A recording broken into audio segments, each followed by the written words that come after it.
Ötən gün övladlarından imtina edən ana TikTok sosial şəbəkəsində tanış olduğu şəxsin yanına getmək üçün əvvəlcə uşaqların ruhi sağlamlıq problemi olan atalarının yanına qoyubmuş. Bu barədə məlumatı İctimai Birliyin rəhbəri Mehriban Zeynalova bildirib. Daha sonra atanın onlara baxa bilməyəcəyini anlayaraq övladlarını sığınacağa gətirib.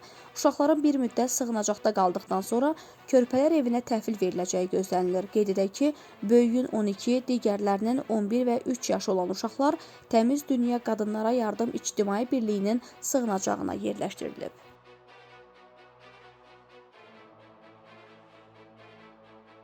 Bakıda bədbəxt hadisə baş verib. Hadisə Sabunçu rayonu Sabunçu qəsəbəsində qeydə alınıb. Orada yaşayan Salyan rayon sakini əvvəllər məhkum olunmuş 1990-cı il təvəllüdlü Ağarıza Rahil oğlu Bağırov elektrik dirəyinə çıxıb.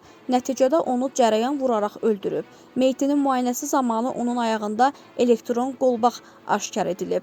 O ev dustağı olub.